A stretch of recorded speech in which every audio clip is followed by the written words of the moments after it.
Bert, good to have you back on here, sir. Thank you so much. Thanks for having me. We've crossed paths a couple of times since you've been on. It's been 2 years now, and I just kind of realized that when I was preparing for this one. I go, "Whoa, wow!" It doesn't feel like that long, but it's been that long. No, yeah. I mean, it feels equal parts like not that long ago and like forever ago. I mean, that was still like bordering on like pandemic times, right? Yeah, we were creeping out of that time. Yeah, Mm. yeah, and here we are now. But I caught you in Costa Mesa. You came and played a show that was amazing, and then I saw you outside of Waltz. I remember that as well. Yeah, dude. I feel like I saw you at Zebulon or something else, or Gold Diggers, like one of those. Yeah. Yeah. So I mean, so now with us being really good friends now, it's good to have you back on. Dude, yeah. I mean, thanks for having me. I've been hoping you'd hit me up and so many records, so many things. I Yeah. have a Steely Dan report. Uh I forgot about the Steely Dan-ness. yeah, I'm Um, not a fan. Already getting into trouble. Really, this is really early on, but all right. I mean, let's jump right into it. No, but really good to have you back on here, man. And I know you've been super busy since in that kind of time span that you haven't been on here. With Yeah. the most recent the Quest for Blood album, that release. Yeah. Yeah, that's so 10 years old. It's like the 10-year anniversary of that tape. So we were able to convince our label to pitch it for Record Store Day for like a wax release, and they were down and we're like, oh shit, okay. um, so I went and like had all the tapes. Like we attempted to remix it, but I basically didn't know what I was doing when I recorded those songs. So everything just bleeds into everything. So there was like no way to mix it. So we just kind of like beefed it up, and luckily the vocals were separate, so we were able to like kind of like adjust the volume for those things. But it was a little pain in the ass to get those together, due to my lack of intelligence with the fucking technology. Yeah, I mean 10 years since the and Yeah, that was initially it was a tape release, right? yeah, it was on cassette. Was that the first venture into what would eventually become Hoover 3? Yeah, so they were just like things. It was basically me trying to troubleshoot using a 414, like the little 4-track tape machine guys. So like, one of the songs on the record, Blown, is like the first thing I ever recorded on the 4-track, which like is pretty cool that like people like that song, because it's a lot of that shit was just made up kind of on the spot. And yeah, then became like kind of my mantra for a lot of the writing process with that band for a while, was just like kind of like, okay, well, that me like just like going for it just kind of worked, so why not just like see if that keeps working. And it did for a minute. So Is that still the modus operandi with the band, or has it adjusted?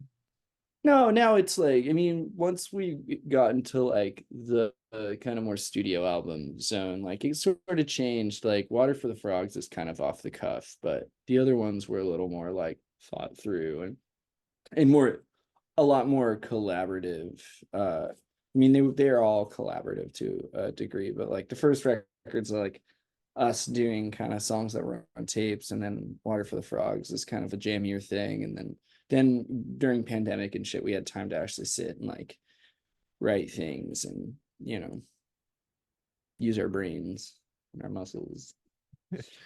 Was that first release? Was that all you, or did you work with anybody on that?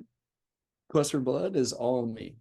Oh wow. Okay. Yeah. It's just like I forget the brand of drum machine I used, but I borrowed it from a friend, and it's just like a little black box. I want to say like it was like a Vox or something like that, or some bootleg. I like And Vox. I think we should go with Vox. I think we're just gonna lock it in with that. Yeah. all right, yeah, it's confirmed. It's canon. Yeah, that's Uh, yeah. that cannot be adjusted later on. That's it. Nope. Yeah, in a just like my Strat and a bass and like a shitty like delay pedal, and that's it. Yeah. Wow. What was the how long did that process kind of take with the initial recording of that? That early stuff was over the span of like I want to say like 6 months or something like that. It was just a thing I was doing on the side. I was in a band called Jesus Sons for a while and we were like pretty busy. So it was kind of my outlet to do my own thing while I was in that project.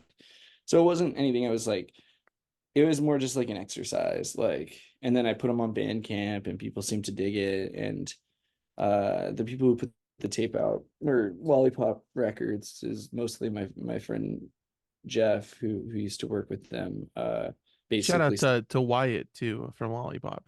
yeah, Great guy. yeah, Jeff Freeberg essentially self-funded the tape and put it on the Lollipop imprint, um, and I guess they sold out pretty quick, which is cool. And then I moved on to other projects and just kind of like kept that shit in the back burner for a while. So, and Was then did the band did its thing, and here we are. Oh, Here we are 10 years later. Jesus Christ. Did it ever, was it always kind of gnawing at you that that was around, or I mean, or had that completely kind of left your mind after a certain point? Uh, no, I basically like I started to move on to 388 and I recorded another record, which is like the Destroya tape that's like it's around and it might be on streaming and stuff, but Which um is Record Store Day 2025. Look out for it. I'm trying. I'm actually gonna meet up and with someone and digitize all those because I moved to a 388 after the 414. Like I found one for like a really good deal and it was like functioning, so I just like started to fuck with that and I kind of like for a while that was my main thing, but like with Jesus Sons we recorded on that and I did a lot of like early Hoover stuff on that too, and other bands like Mind Meld, other projects I ended up doing in the like time between the first Hoover tape and the first LP, you know. Hmm. It was like trying to like get a band together that would then become another band that, you know, and eventually it was like, oh, like let's just I just want to do like the Hoover thing. Like I just want like that kind of control, you know. Right. Um, do you consider Quest for Blood a re-release, if you will, just on a new Yeah. format?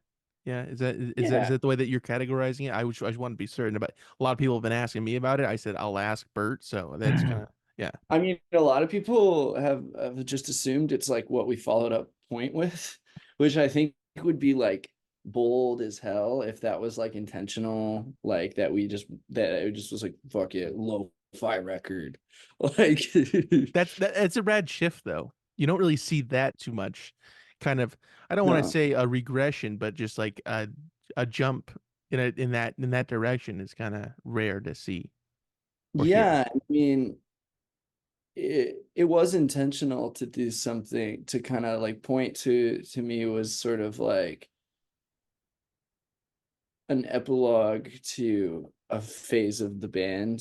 Like that record has like almost everyone who's ever been in the band in it and like in some shape or form, like intentional and unintentional. Like it's just like because it was done in such like a sporadic recording style where we would do like 3 songs, then we'd like take a long break, do like 3 songs and mix and then go back and be like, I don't like that. Like we took our sweet time with Point and um I think like I wanted to kind of like be like, cool, that's like end of that chapter, and now we have like kind of a different lineup, not a different lineup. It's like, but it is kind of like different people and a different energy live now.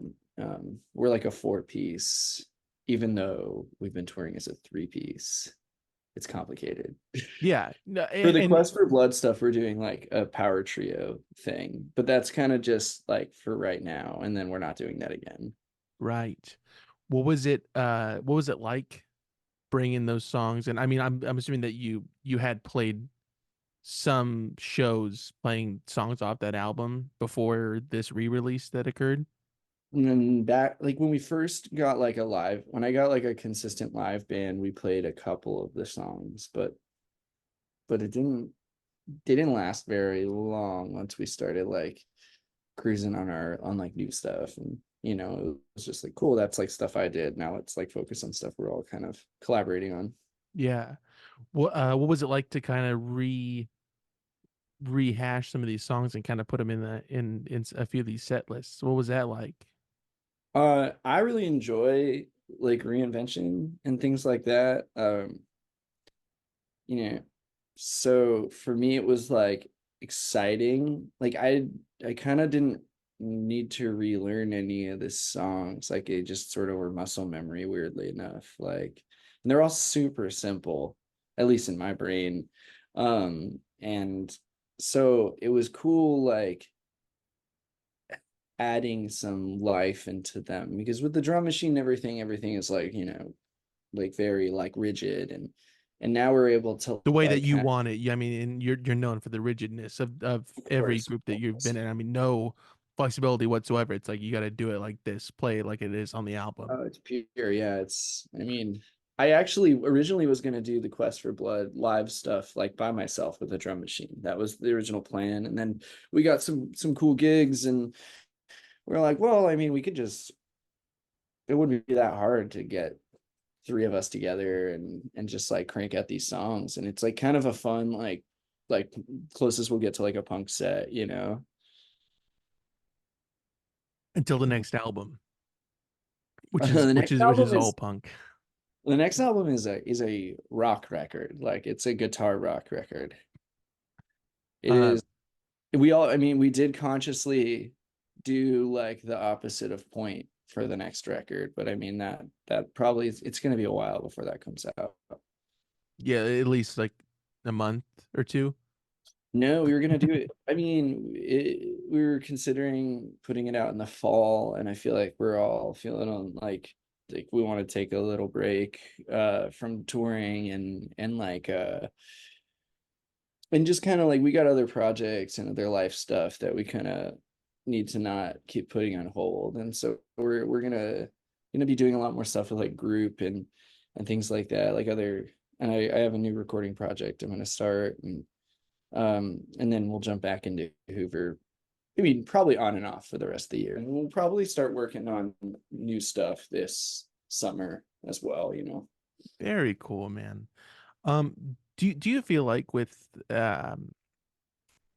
songs over time you kind of view them differently as you play them more and more, or as they kind of get more kind of normalized, I guess, in set lists, if you will? Yeah, definitely. I mean, we try to switch it up set wise, like each cycle, um, and just to keep things fresh, and to not like we're not a band that's like consciously like doesn't want to play like the ones like that are at the top of like Spotify or whatever, like singles, but like we do tend to like focus on like the live set tends to have a lot more like deep cuts, for lack of a better term. We it just depends on the arrangement of the band, but like, we've been playing, this is the first tour we've done where we didn't play like the song Control, and it's like we've been playing that song for like 4 years in every set at every show. And I never really thought twice about it, but like we did one tour where we like changed it a little bit, and like, you just try to like add to things to make them more interesting for us and to an audience, especially when you're touring like multiple times a year in the same places. So you want it to be like different and exciting, but like my relationship to these songs definitely ebb and flow depending on like my mood and how they're connecting, and. Right. Did people come up to you and say, "Hey, why didn't you play Control?" Was that were you ever approached about that after a show? Uh, Not in the US. At least I didn't, but I'm sure like we're about to go to Europe and I'm sure we're gonna get a lot of that. I think you got to add it in then. I mean, if you're already, Well, if you can't really do it with a three piece, it's like not in a way that like sounds good to me. I'm not one of uh, those guys who's like gets pissed off when like people ask them like freaking nerdy questions, and I love that shit, man. You ask me set list questions. I'm a fucking set list nerd. are you? Do you ever keep a set list like like the piece of paper or whatever you're writing it on? Do you ever like keep that like to as like a memento for a tour? Yeah. I mean, if no one takes it at the end of the show, I usually put it back in my bag. Um, I really like documenting and archiving set lists for. I mean, I used to collect them from bands I would go see in like high school and shit. So I have like a little Ziploc bag full of like set lists from like bands I used to go see, and to me it's like fun. It's like I always thought like a set list was like you're curating like an arc for the show, you know? It's like it Yeah, has to have definitely. a flow and there has to be like tension and release, and it's fun. Like it's I like to sequence records. Like I get real nerdy about sequencing and I'll send like a mastering guy like a reference of like this is the flow like from the second, like because the flow of a record to me is really important. And um I don't know. That's like, and it's a little annoying sometimes when it's like just like song. Sometimes that's cool, but like I like to have things feel a little more vibey. But it's like when right now I'm in a situation where a label is like willing to like put records out that I'm making. So I'm like, when else am I going to be able to be this obsessive with something, Hmm. have someone else fund it. Um, do you feel like your approach to kind of hashing out ideas and just writing in general has changed since Quest for Blood to now? Like, is there a notable difference in your eyes? Like, oh, I wouldn't have ever thought to tackle this song this way 10 years ago. I definitely care more about lyrics now. I mean, Quest for Blood is like I said, it was like an exercise. So a lot of that shit's just like off the cuff. And then I would kind of go back and do it again a little more refined, but it wasn't really like a thing I did more than three times. Or I don't even think I wrote shit down when I was doing those songs. Um, Now it's like a little different. Like, we're we write a more like a group. Like I might bring some ideas or like a basic structure, and it's inevitably the whole thing's going to like change into something else. So it's kind of a completely different writing process. It's more collaborative now, and it has been for like the past couple weeks since we started doing like LPs. It's changed, and I had to like get more comfortable with like letting other people like have more control over parts and things to be a little more of a democracy. I'm at a point now where I feel like I love like the people that I play with, and we all kind of listen to each other. There's like space, and everyone is kind of on the same page musically, and Right. there's not a lot of ego. It's mostly just people like trying to make the best thing. Hmm. Did you feel like after you kind of let go of the control in a sense that kind of opened up more avenues for you to explore musically because it wasn't just all on you for every part you kind of focus on or just narrow your focus on something? Absolutely, yeah. Um, I mean, I feel like the best way to like grow as a musician is to play with other people, and like I wouldn't be writing the songs I'd be writing if it wasn't for like the people I'm playing with. And right now it's like the record we finished that will probably come out next year uh is like kind of more like a return to form, but it's like way more like it has like the energy of the first, like of the self-titled, but it's like more mature songwriting. So it's interesting. Like I don't know, I'm curious what like people will think, like especially coming after like Point, which is like such like a more heady kind of record. um but yeah, it's I'm like grateful for the band. Do things that inspire you to sit down and write, or that eventually come out as like, oh, that was the inspiration for that in hindsight, perhaps? Mhm.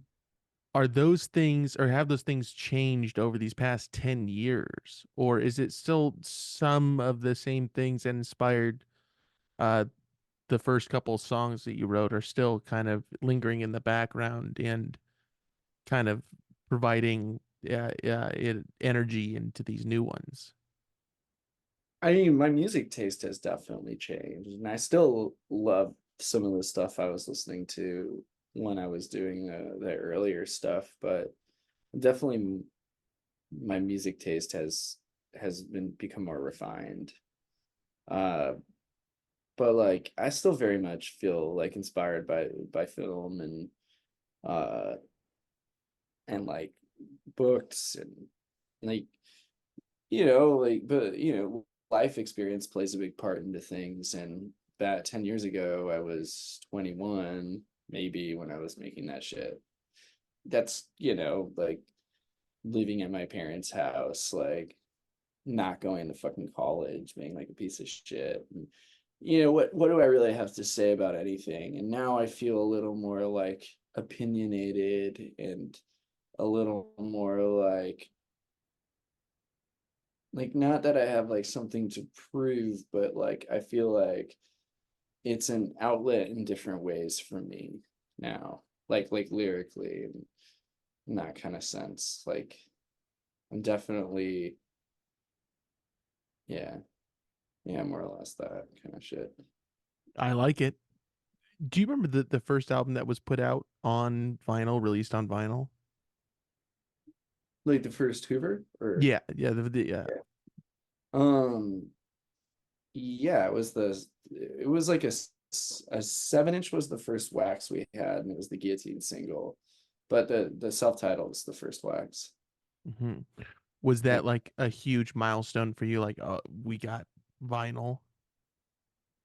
Yeah, well, there wasn't my like personal first record. I've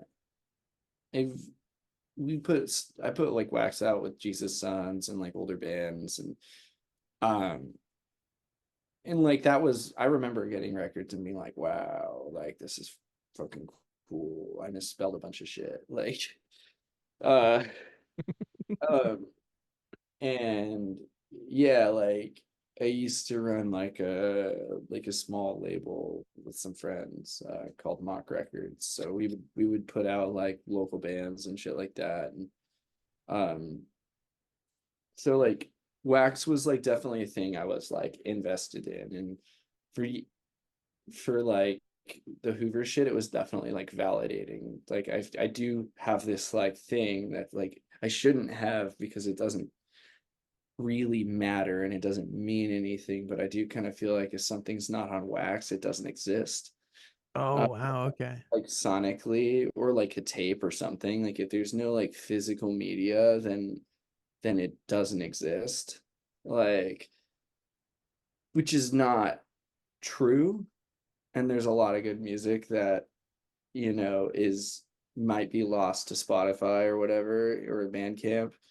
Um, but I'm definitely like a guy that if I like make something, like it has to be tangible. I see where you're coming from on that. That you need it needs to be not just in the ether of the internet, but also there needs to be a hard copy. Yeah, and I work in record stores, and so it's like that's like the validation to me. It's like, cool, there's wax. And then that's a privilege. Like, like that's I'm really grateful to have had so many records and have been able to put out other people's music. And but yeah, like it's a mindset I'm trying to like relax on, because I don't think it's like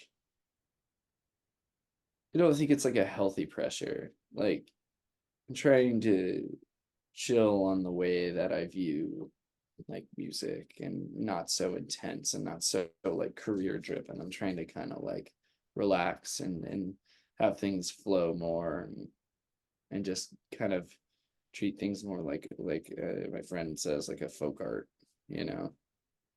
Right. Um, so is Mock Records still around, by the way? Is that still in okay. No, I just got too busy and things got too expensive. Just it just stopped making sense as like a business. I didn't have the time to dedicate to it, and it wasn't really, you put out a lot of bands and the bands break up, and like it's good music, and still on wax, but like it's also money, and I didn't really want to like have to like there's like an angle of the game that I don't really want to play, anymore. I think at some point I might do another label thing, but we'll see. Was there a specific album that you put out through Mock that like you're like, wow, like I can't believe that we put that out? Well, I mean, we did the second Pachimon record, which is fucking crazy. And that was like early pandemic, and I we had agreed to do a record together. Pachi's like a good friend, and it's like one of my best friends. And I was like, yeah, dude, fucking put it out. Like I grew up on like dub and shit like that. Um, so like that was really exciting, but like it sold out in like a fucking day. And then the repress sold out in like another day, and I was like not prepared, and like just yeah, it was like a psycho release. And I just remember doing like mail order for like 2 fucking full ass days.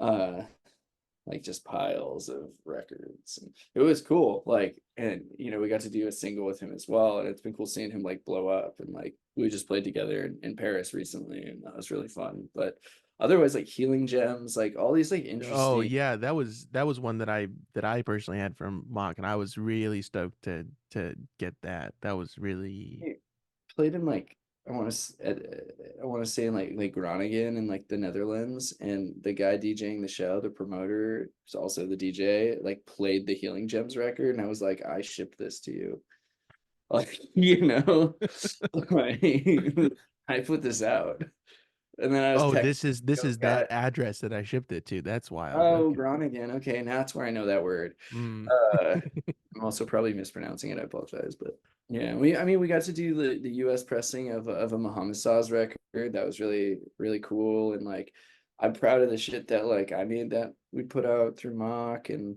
a lot of cool tapes. Like we got to do the group record, and I mean, the first big one we did. I mean, the Spirals are a great band. We got to do their first 2 records, which also sold out real quick. And through putting out bands, I got to meet like more like mom and pop boutique like people like Six Tons to Chair, who put out a Hoover 7-inch and are putting out this new group record we have. Oh, amazing. Yeah. By the way, I mean they're just doing so much good stuff, and definitely go support that label. Yeah, I mean they did Such good stuff. yeah, Very dude, lymph they did a and Slift record, and that band's Mhm. like all that's on Sub Pop now.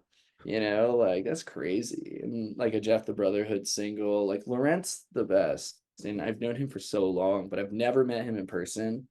But there's like another label that does like live bootlegs. They did like a Jeff the Brotherhood bootleg and like a Natural Child bootleg.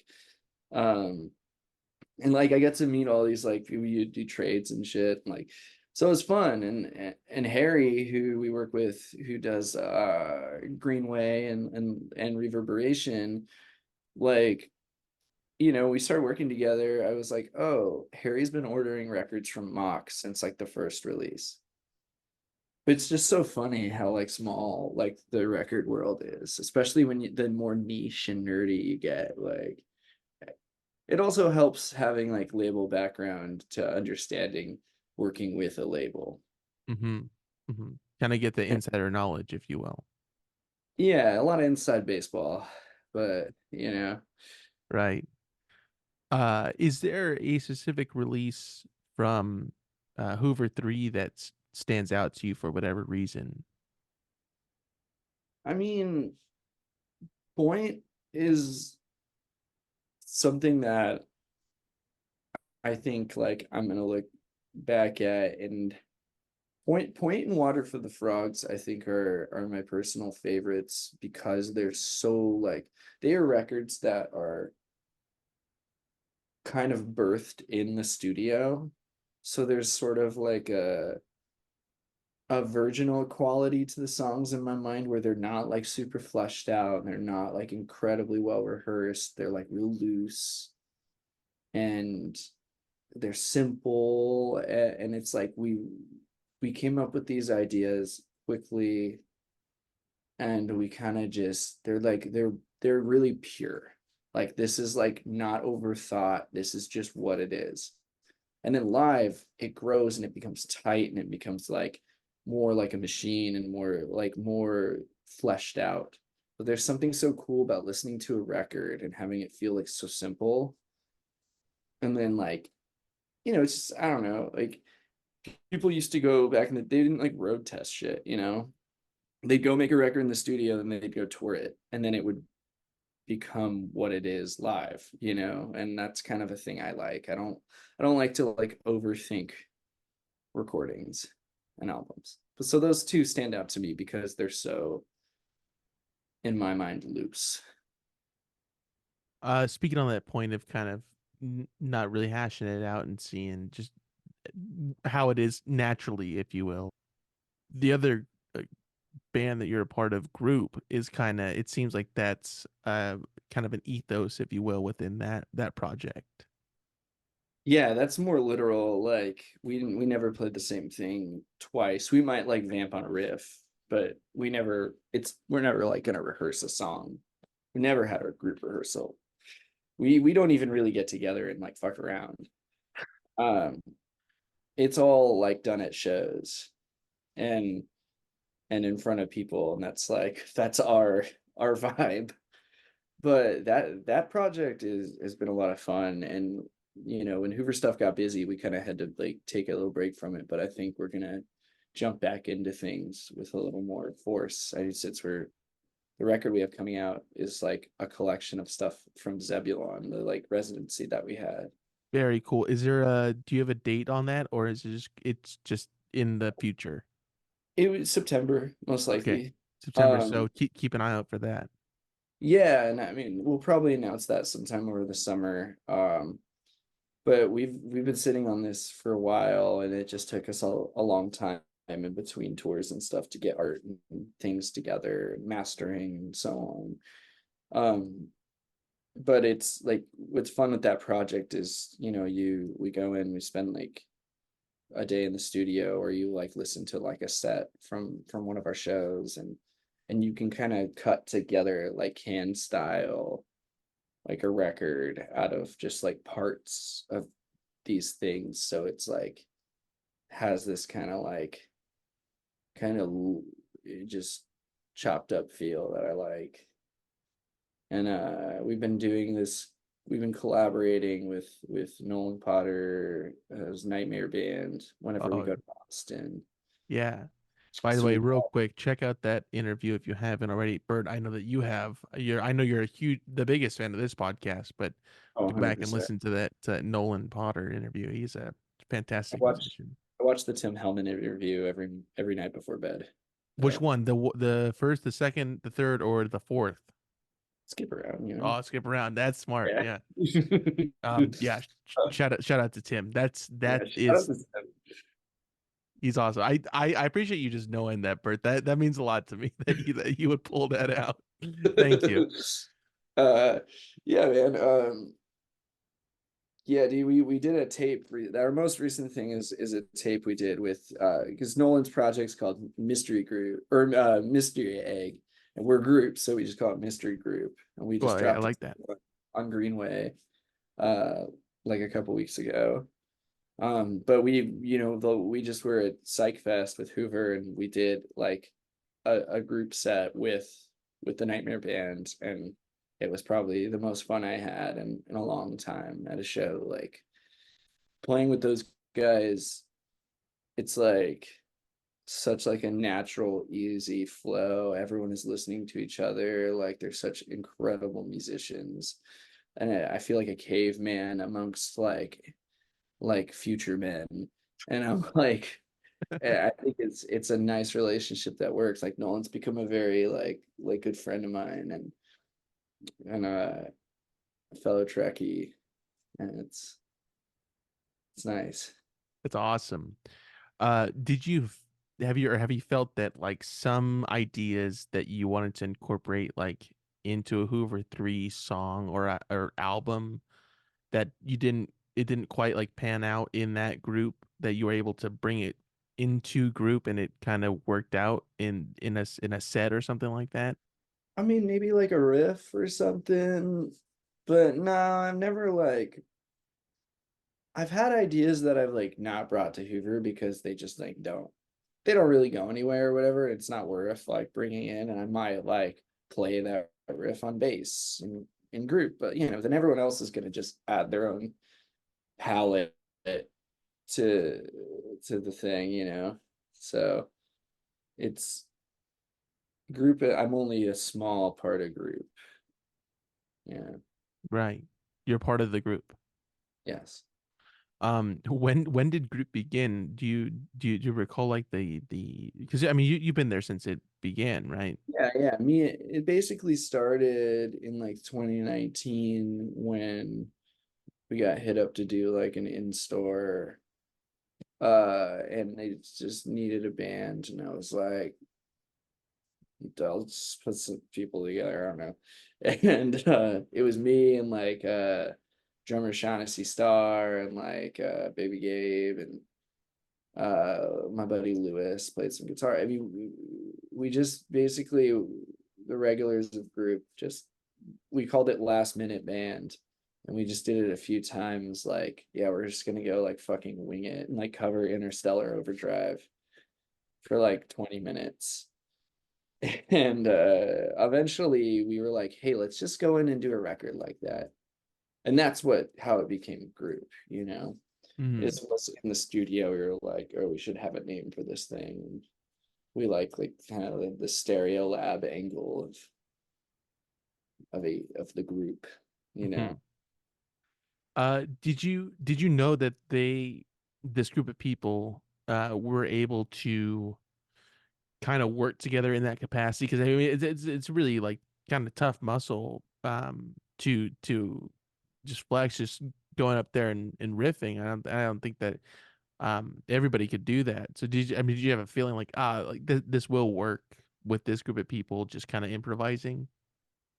I definitely didn't know at first, and I kind of thought it would be a 50-50 thing, and then it just kind of kept like being like cool, and like not every group show I think is up to my standards. And that's not necessarily a criticism. It's just like sometimes the sound is wonky, and sometimes like energies. There's a lot of contributing factors, but proud of I'm proud of all of it. It's just all different, and that's the thing about improvising and like jamming in this kind of like Hawkwind-esque way. Is it's like worst case, it's just going to be droning, you know.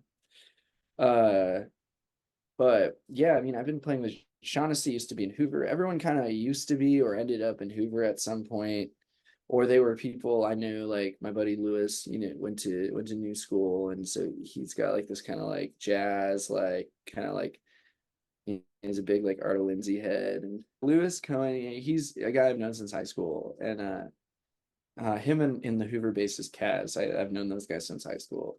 Oh, wow. So I mean these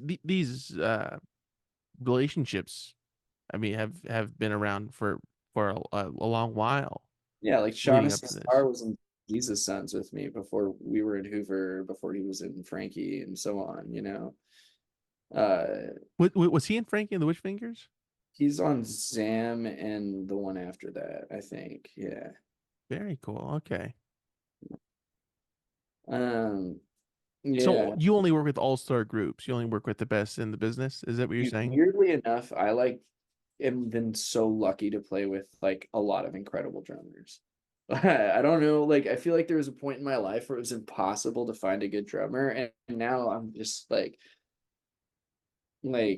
it's so cool knowing so many fucking skilled ass musicians, and I feel like I'm like happy being like the weakest link, like I'm like cool, I'm the worst one. That means it can only go up. Is there ever a discussion amongst group about like anything musically, or is it all just like whatever happens, happens? We need to get better at discussing the plan beforehand. Um, but most of the time it's like, what key? And we're like yelling at each other on stage, what key? Like, and you know, like sometimes, we like, oh, we're gonna do this in like five or something. I don't know. Like it's I think we'll sometimes map it out, but it never goes according to what we discuss. Too many moving parts. This Monday we're playing at Sebulon, or will have played whenever this comes out, but there's like nine of us on the stage plot. Oh my gosh. Yeah, By the way, since that will already have happened, how did that go? sure, it was a fucking nightmare. I heard otherwise. I heard it was the best. It was the best one that's been done. Um, but whatever, that's conflicting. Yeah, and people will obviously know by the time this came out. Everybody who listens to this will already have seen it because it was live streamed, which is really weird that Coachella came in to live stream that. But it Crazy. was really cool. They also like handed us a medal, best band. It was weird. Yeah, no, I rightfully deserved, I'd say. Yeah. Uh, with group, how many people are usually a part of it? Kind of four-ish. It's like kind of a rotating like five or six. But I don't know, like it's we got like kind of like a lot of like core guys now, but it's constantly changing, so who knows? And it all depends on availability of people. It's like sometimes Shaughnessy drums, sometimes John from Hoover drums, sometimes my other friend John drums, where he has before, and like and yeah, it just depends. It's like we did a few years ago, we did some shows with Earthless, and we had like basically two completely different bands each night, which was hilarious. Did that change the whole vibe? Yeah. Yeah, totally. Like our homie Mike, who used to be in like Mondo Generator and Nebula, and he now plays in Spoonbenders. He did like the Alex's Bar show with Earthless and us, and um like he is a fucking gorilla. And that was like such like a fucking meaner sounding, like noisier set than the night before, which is the one it's like we put the tape out of that one, and it's way more like us being like let's riff on this like fucking Terry Riley bit. It's just like repetitive piano, and then became something else, as we went. But it was just like two completely different vibes, and it would be fun to do a tour and have each tour be like kind of like new different players, so that it is like dramatically different each night. I like that idea. Right. I mean, that this just seems like so much stuff to juggle. Like there's just everything's just up to subject. Like there's a All revolving feel. door, and feeling is. I mean, it seems like that's the backbone of it all. Yeah. I mean, it's just like listening and like kind of feeling the vibe. Like we've been lucky to play with some really great players like Patrick Shiroshi. Sorry, Um, Bert, real quick. And if you haven't listened to the Patrick Shiroshi episode, please go and listen to that one as well. Once you're done very with this, very, very, very good interview. hardest working man. Man I'm puts a record out once a week. and they're all good. They're all fucking good. Yeah. Which is it's that's what bothers me as well. Is that all of them are good? Are you fucking kidding me? I know, and they're all different. In Like a this good way. is sets, and this is like an ambient record, and this is like spoken word, and this is like, like it's what a king. I saw Yeah. him I saw him and Dustin Wong perform at Non Plus Ultra, and I like ate an edible before that set. And I was like so fucking moved by what they did. And I've seen it since. It wasn't the edible. The edible just like enhanced the shit out of the experience. But uh it was like spectacular. I was like, you guys gonna like make a record? That's this shit fucking ruled. Do you like to get a little bit, tuned up before going on stage, or do you just go out stone sober and then kind of celebrate afterwards? I'll like loosen up with Hoover and I usually have like, a beer or tequila or something like that. Like, um, I've definitely been a little more in the bag than I should be at certain shows, but I don't think it's ever totally hindered my performance yet. But I'll like smoke weed before like a group set sometimes. Um, it just depends on the night and the vibe and how I'm feeling. But I that's usually an after thing for me where like I like to watch a band and a little stoned, but performing is a little more complicated because you can kind of get in your own head and that's not good when you're like playing with like eight other people. It's worked before, man. Oh, I mean, maybe this Monday I'll like bring my bong and I'll just do bong rips on stage. Oh, that'd be cool. And kind of like loop it.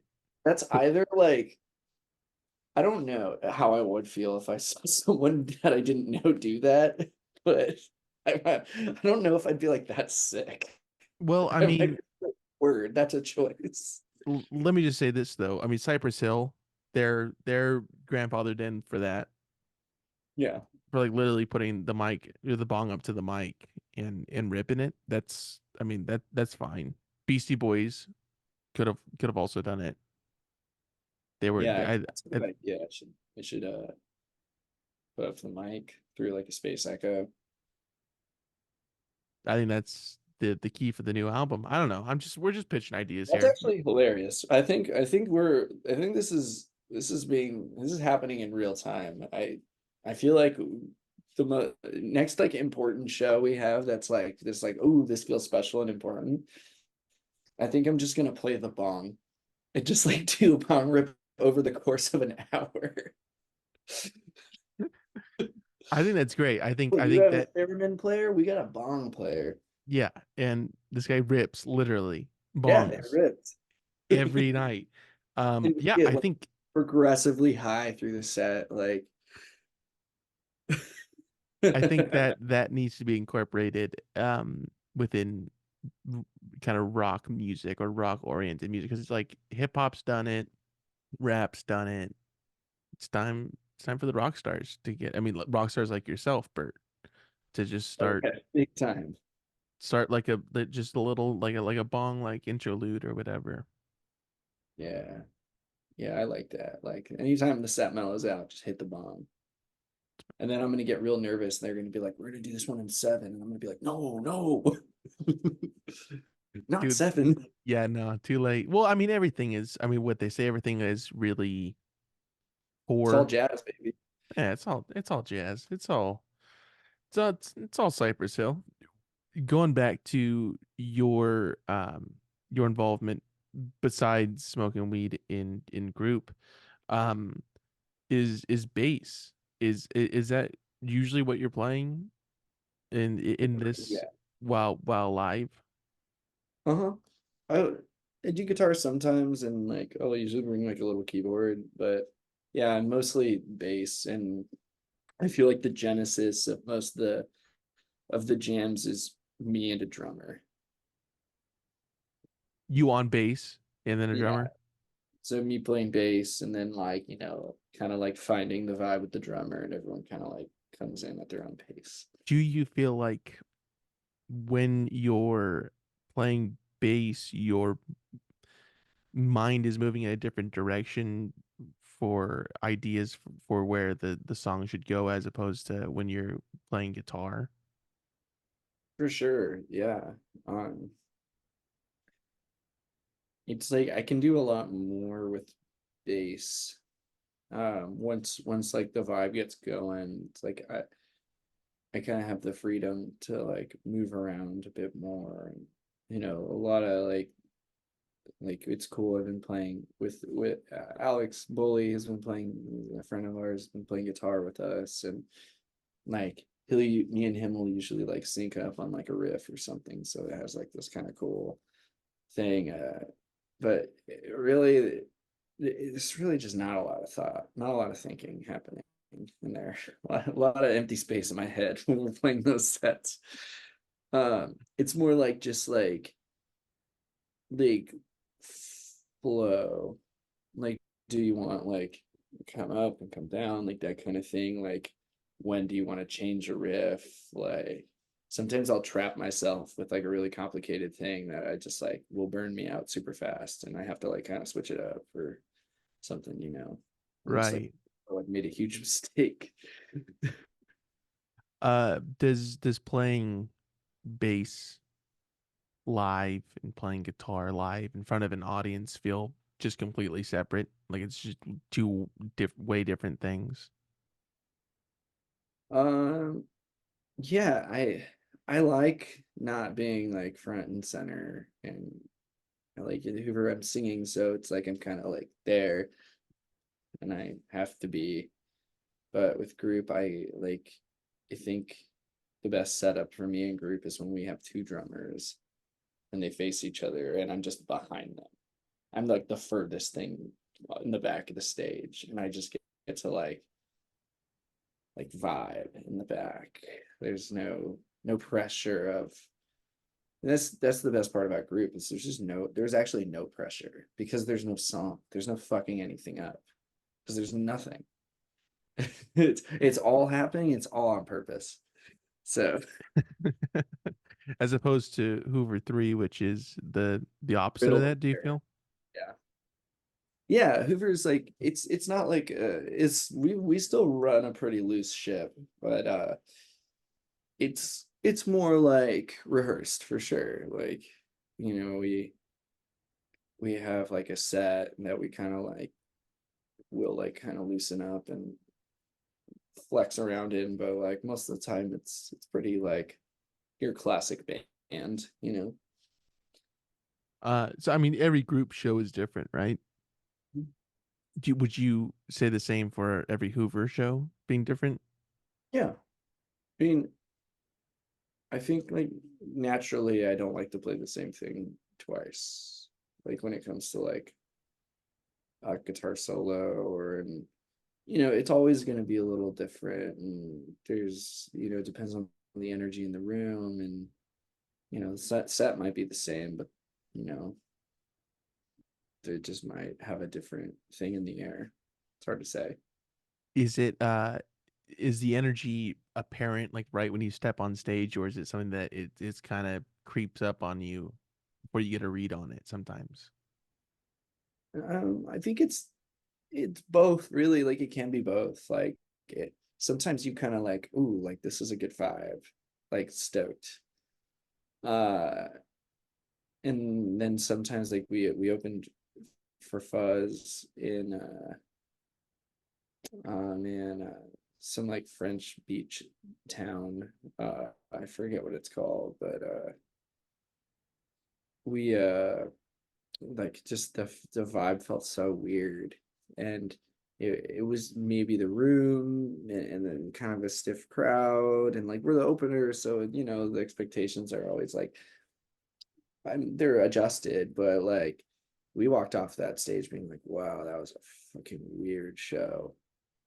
And like not particularly stoked, like we played fine, but it was just like a weird energy, and like everyone was really stoked at the end of the night, like, you know, we sold a lot of records and things were cool, but like then compared to like opening for Fuzz at like Electric Ballroom in London, it was just like holy shit, like electric immediately, you know. Do those weirder sets, does the feeling from that linger longer than a great set that you had? Yeah, especially if you get them in a row, you Ooh. know, and it's not anyone's fault. Like usually it's just like it's a vibe, and you know, you feel it or you don't. But yeah, we did like a weird run of shows with Mudhoney in like the South that weren't like bad by any means, but they just were like weird, and the green like the green room situations were weird. Everyone's kind of having a weird time, and then you know, across the Southwest, there was like Austin, there was some like really, really fun, really good shows. But then once we got to California, it was like every show fucking ruled. Like immediately, like ruled. So you never can fucking tell. But it Uh, does affect you, you know? It does linger. It's weird. The good stuff, you're like, that was great, now more. Like, but like the bad stuff, you're just like, ow, for like a week. have you ever been in that ow situation and been able to recover from it and it turned to a good show? Oh, 100%. Like I don't know, man. Like we played shows to like 10 people, and like you're just like, fuck it, dude. Let's be loud. You know, like and sometimes those shows end up being the most fun. Like there's because there's no fucking stakes. And um but yeah, you can totally flip that. I try to not let that shit get to me when I'm on stage. We play 100%, like no matter what. Just like, everyone should like no one should phone it in. Like if 10 people bought like tickets for your show in bumfuck nowhere, then that's 10 people, you know, Yeah. that bought tickets. So I don't know. You shouldn't no one should be half-assing that shit. Speaking of playing shows and stuff and touring, I've been seeing, I mean, it seems like every other week you're in Europe or something, or on the road at least. I mean, what is it about touring that you're just constantly out there? Well, you know, it's like we find ourselves in a moment where it feels like people are paying attention, whether it's like fans of the band, the label, and like there's a lot of things moving, and it's like don't know when those opportunities will come again. So hitting it hard felt like the right thing to do. And now, you know, we're all like dudes in our 30s, and you know, some of us are married and like uh have like girlfriends and jobs and shit. We're just kind of like, cool, like I mean touring is good, but we don't necessarily want to get stuck in that cycle of like having to tour forever in order to be a band and sustain. It's like, I don't know, do we want to be on the road for like 8 months out of the year? No. uh I like my dog, you know. um so just trying to figure out that balance, and of like being there and out there, and also like having time. So this year we tried to do like smaller runs but more of them, and I think we maybe hit a wall faster that way. Weirdly enough. It's trial and error, but you're Yeah. striking while it's hot and people are coming out, which is good. Yeah, and I think we did our thing. We put ourselves out there. We played some great shows, and we're about to go back to Europe. And then I think we're gonna take a little like touring break. Not a break as a band or anything, but like we're just gonna like stay local for a little bit. Got to hang out with the dog. Got to spend some time. Yeah, I mean we all got critters, and you know, And other things. yeah, Coffee to get from your favorite places or whatever. yeah. I gotta spend my like $6 on coffee every morning, and $6 is not bad. wonder why I'm in credit card debt, and you know, Some things you're just not supposed to know, you know? It's just leave mysteries the way they are. I'll set it and forget it. That's Do you find that the reception from Hoover Three's audiences, depending on where you are, differ on the different places that you go to, or whether it be outside the country or certain states? a lot of I mean, yeah, like we typically don't have like a younger crowd. It's usually like, people in their like late 20s and up. It seems like that's kind of the vibe. As Europe, it's always been like I mean, Europe is way more mixed actually. It's kind of hard to say, like, I don't know. We played a show in Boise though that was like all ages, and like a bunch of kids came and seemed to be having a fucking blast, which is like not our usual vibe. Which is cool, especially for the Quest for Blood stuff. That's more like high octane. And then like Point, that's a little more like focused and mellow. What do you enjoy about touring? Uh, I mean, I love traveling with my friends, and I love playing music. Uh, I uh I don't know. It's like it's just a way to like see the world and do the thing you love simultaneously. Like I've met so and like the community, and like I met so many people. Like I have so many friends everywhere now. That's like, when I go to Austin, it's like, dude, I have like real ass friends in Austin that are I'm like close with. Um, and like up in Portland, like it's like the way that I see these people that I would otherwise never see. And also like, the shows are fun, and like it's like a nice little rush, and it's it's just a lot. It's just a really interesting, unique experience. You're like a living circus. So we're like sailors from port to port. A sailor circus, perhaps, no? Yeah, maybe that's it's an odd image in my mind. You can take that, run with it, album title, song title. Okay. Are you astonished by how much progress and how many things you've been able to do through music? I mean, even through these 10 years since Quest for Blood, I mean, going to Europe and touring and working with labels, your own label, just surrounding yourself with music. Are you ever floored by the what has happened with these 10 years? Oh, for sure, man. It's it's this weird like mixed thing, and I feel like I hear a lot of people talk about like it referring to just like kind of trying to do anything in like Los Angeles, where it's like, you do like, oh cool, like we sold out Zebulon or whatever, you're like, now what? Rather than just like being like, holy shit, we did the thing.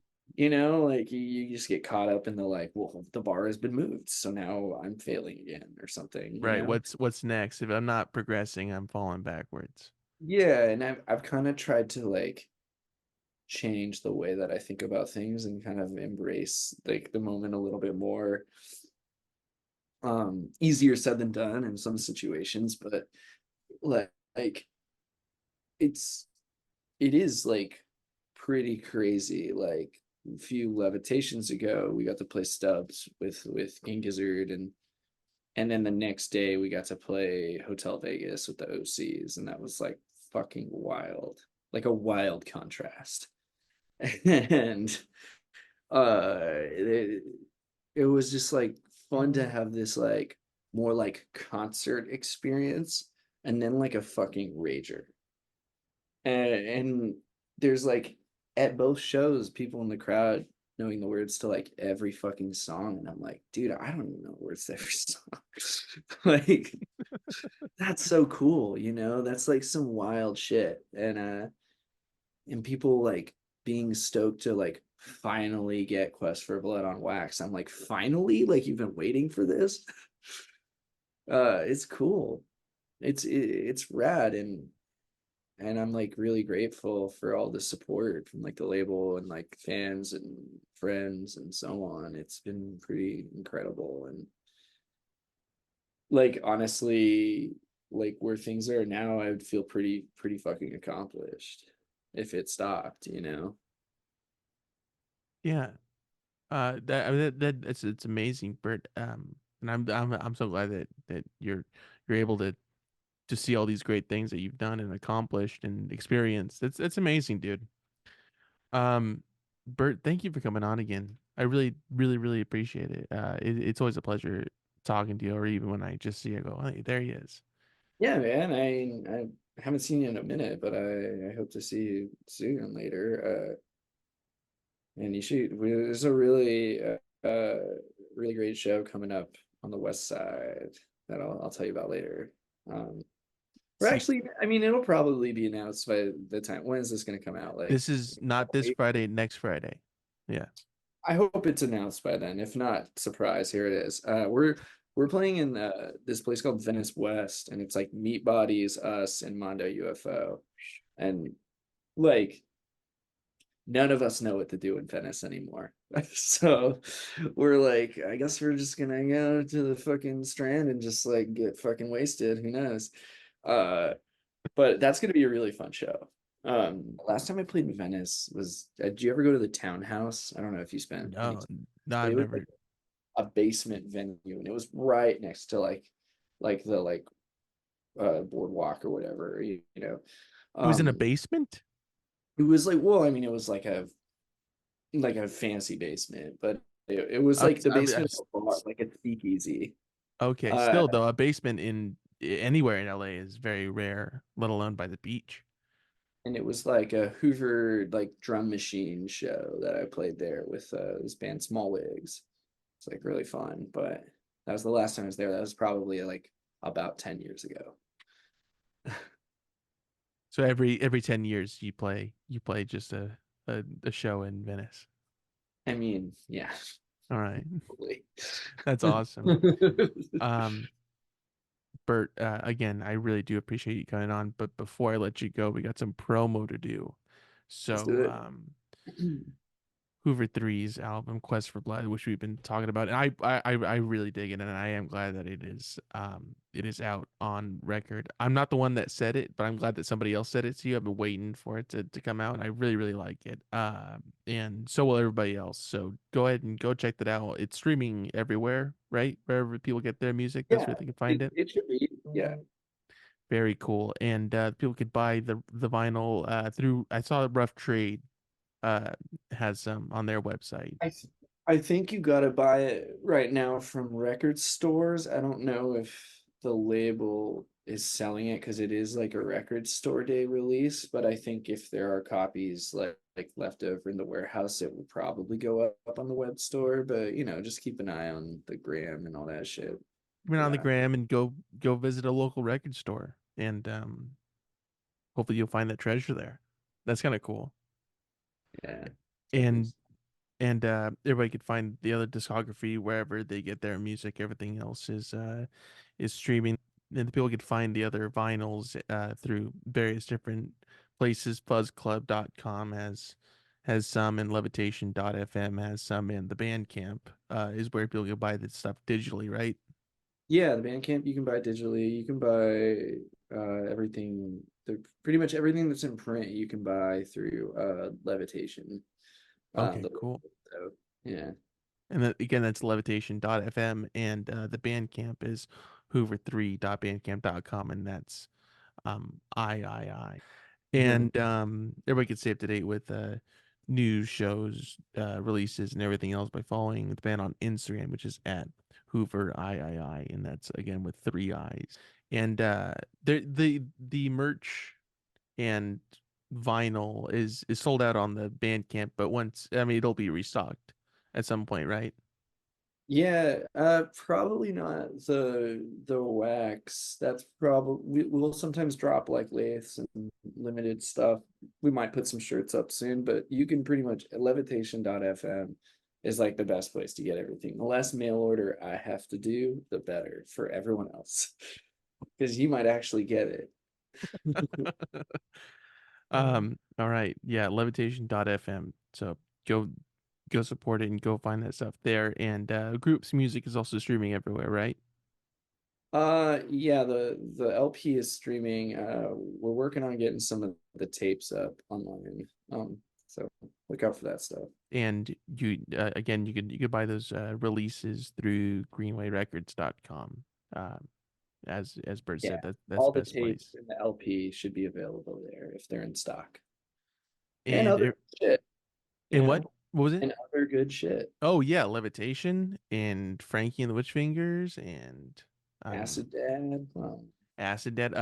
By the way, I meant Levitation Room, not Oh yeah, yeah, yeah. Levitation.fm. Just want to clarify that. Yeah, a bunch of yeah, Acid Dead too, of course. Mm.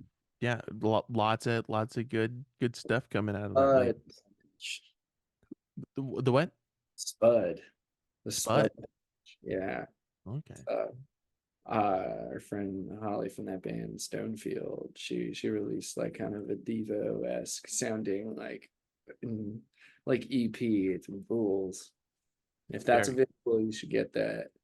very And cool. a group record. Oh yeah, of course. Hey, yeah. I mean that's I mean one of the best one of the best albums on the Greenway website right now. Easily. Easily, Bert. Come on. Easily. Easily. And everybody can stay up to date with news and shows and releases and all the good stuff by following the band on Instagram at Groupgram, and that's Groop Gram. Notice that like spelling has never been my forte. So. No, I like it. I like it.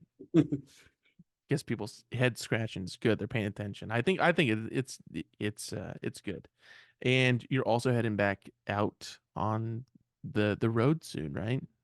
Yeah, we're a week from today we leave for Europe for Levitation France and a small run of shows in France and Spain. So Is that with the OCs, or are you crossing paths at all?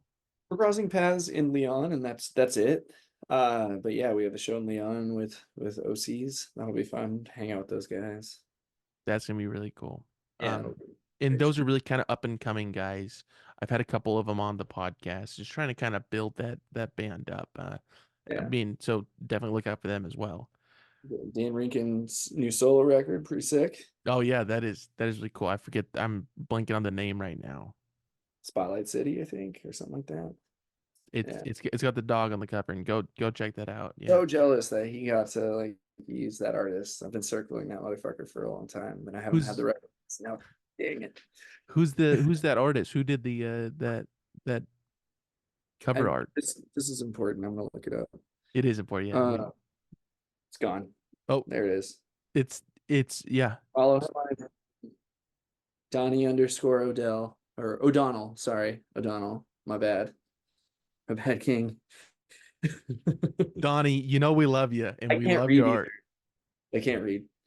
Look, go follow Donnie, go follow Group Hoover, Dan as well, and you'll be posting like the ticket links and stuff for all these You shows should be happening. able to get them through like the appropriate links and the appropriate bios.